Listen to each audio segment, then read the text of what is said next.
કતારગામ વિસ્તારમાં 700 મિલકતોને સુરત મહાનગરપાલિકા દ્વારા ડિમોલિશન કરવાનો નિર્ણય કરવામાં આવ્યો છે।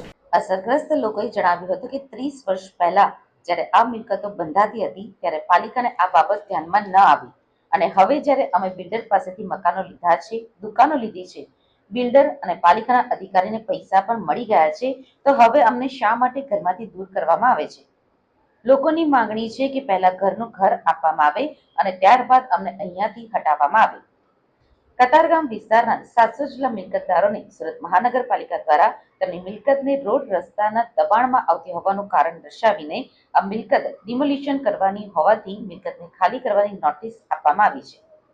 જૂના પોલીસ સ્ટેશનથી લઈને સિંગણપોર 4 રસ્તા સુધી 700 જેટલી દુકાનો અને મકાનમાં રહેતા લોકોને સુરત મહાનગરપાલિકા દ્વારા નોટિસ આપવામાં આવી છે। મહત્વની વાત છે કે અહીંયાના લોકો 20 થી 30 વર્ષથી આ મકાનમાં જ રહે છે, છતાં પણ અગાઉ પાલિકાને આ બાબત ધ્યાનમાં ન આવી અને હવે જ્યારે ડિમોલિશનની નોટિસ આપવામાં આવે છે ત્યારે લોકોની માંગણી એ છે કે દર વર્ષે દિવાળી આવે એટલે અમારે હેરાનગતિનો સામનો કરવો પડે છે। ગયા વર્ષે પણ દિવાળીના દિવસો બાકી હતા ત્યારે તંત્રએ અમને હેરાન પરેશાન કર્યા હતા અને આ વખતે પણ હેરાન પરેશાન કરવાનું શરૂ કર્યું છે। કતારગામ મગનનગર 2 ના રહીશો દ્વારા જિલ્લા કલેક્ટરને આ બાબતે રજૂઆત કરવામાં આવી હતી અને કલેક્ટર કચેરી ખાતે વિરોધ પ્રદર્શન કરવામાં આવ્યું હતું। સામાન્ય વર્ગના લોકોને રઝળતા અટકાવો, ઘરનું ઘર પહેલા આપો પછી ડિમોલિશન કરો। બાંધકામ થયું હતું ત્યારે તંત્ર ક્યાં સૂતું હતું તેવા સૂત્રો સાથેના પ્લેકાર્ડ સાથે લોકો દ્વારા વિરોધ પ્રદર્શન કરવામાં આવ્યું હતું। મારું નામ વરિયા કિરીટભાઈ પ્રજાપતિ।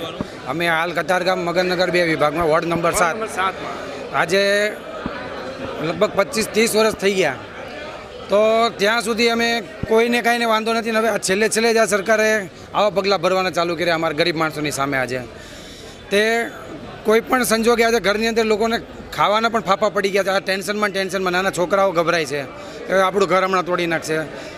અને આટલા સમય કોરોનાની અંદર માણસ એક તો હેરાન થઈ જાય, લોકોના ઘર વિખાઈ ગયા, કોઈની ઘરે મા બાપ વૈયા ગયા છે, કોઈ ભાઈ બહેન નથી, આવું બધું પરિસ્થિતિ ઊભી થઈ ગઈ છે। અને હાલમાં આ જે વિસ્તારમાં જે રહે છે જે લોકો એ હીરાની અંદર સંકળાયેલા માણસો છે, દોરા ધાગામાં કામ કરે છે, નાના વર્ગ એકદમ મધ્યમ વર્ગ છે।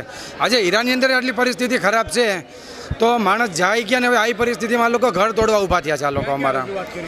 અમે હાલ મ્યુનિસિપલ આપણે ગજેરાએ ફરિયાદ કરી આવ્યા છીએ અને અત્યારે અમે જિલ્લા અને અહીંયા ઘડી આવેદનપત્ર આપવા આવ્યા છીએ।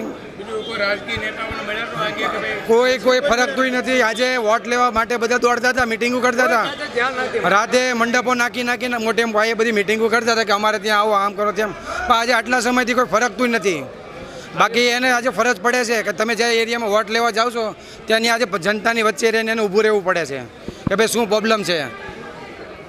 અને આવી પરિસ્થિતિમાં નાનો માણસ શું કરે? આજે નોટિસ આપવા આવ્યા એની કરતાં એક દવાની બાટલી આપી હોત ને તો એક ઘરે બધા શાંતિથી બધા મરી જાય, કામ પતે। આજે આટલો મગજ બધાનો ગરમ થઈ ગયેલો છે। આજે અમને 15 દિવસથી આજે 15 નો રોડ છે એવી સમસ્યા અમારે સમસ્યા ડિમોલેશન આવ્યું છે, અમારું ઘર જાય છે, અમારા ઘરની જગ્યાએ અમને ઘર આપો, અમારી એ જ માંગણી છે, બીજી કોઈ માંગણી નથી। અમે કોઈ વિરોધ કરતા નથી, તમે કરી જાઓ ડિમોલેશન જે કરવું હોય, પણ અમને ઘર આપો। અમારા ઘર સિવાય અમારે બીજું ઘરની સામે ઘર ને મેઇન રોડ છે નહીં, ડીપી બોલાતી નથી, ત્યાં સોસાયટીનો રોડ છે, નથી ટ્રાફિક થતી ત્યાં, તો તમને શું વાંધો છે? 40 વર્ષથી ત્યાં બંધાયેલું છે, અમે 30 વર્ષથી રહીએ છીએ, તો તમને શું અત્યારે પ્રોબ્લેમ આવી? પહેલાં કેમ ના આવી? ને 1 વર્ષથી ડિમોલેશન માટે અમારા હેરાન કરે છે અમને બધાને। ઘરમાં નાના છોકરા છે, અત્યારે છોકરાઓને લઈને આવ્યા છે અમે, અત્યારે બધું સામાન્ય માણસ છે, અત્યારે બધા ધંધા મૂકીને આવ્યા છે, મંદીનું વાતાવરણ છે, ઘરમાં કોઈને ખાવાનાય નથી, કોઈ કચરા પોતા કરવા જાય છે કોક, ને તમે આવી રીતે અમને હેરાન કરો। તમે અમને મકાન આપો, અમારું મકાન જાય છે તો અમને મકાન આપો, ને દુકાન જાય છે એટલે દુકાન આપો, એ સિવાય અમે નહીં જઈએ અહીંયાથી। જે રોડ 300 મીટરનો રોડ છે, 300 મીટરની અંદર 40 મીટરની જે જગ્યા છે એની અંદર જે કયા બાંધકામ બન્યું છે એ પણ કોની મિસ્ટેકના કારણે? બિલ્ડર અને કોર્પોરેશન। જ્યારે બાંધકામ થયું ત્યારે કોર્પોરેશન ક્યાં ગઈ હતી? ત્યારે કેમ કોઈ અટકાયત ન કરી? ત્યારે ગટર લાઈન, પાણીની લાઈન, આ બધું આપ્યું, ત્યારે નહોતી ખબર? વેરા વૈરા અમે લોકોએ બધા, ત્યારે નહોતી ખબર પડતી કે ભાઈ એટલું ગેરકાયદેસર બાંધકામ છે? અને આલો પ્લસ કે એ લોકો એવું કહે છે તમે સસ્તું પાડીને કેમ લઈ લીધું? એટલે હવે સસ્તાનું ક્યાં છે? નાનો માણસ છે એ હું ગોતવાનું, સસ્તું ગોતે. તમે શાક માર્કેટમાં જાઓ, સ્વાભાવિક રીતે ટમાટા 100 કિલો હોય અને 30 કિલો હોય, બરાબર ને? નાનો માણસ હોય, હું ગોતવાનો 30 કિલો જ લેવાનો ને. તો એ સમય એવી થોડી કોઈને ખબર હતી કે ભાઈ આ ડિમોનેશનમાં આવશે, આ આવશે. સસ્તું આપીને બધાને આપી દીધું.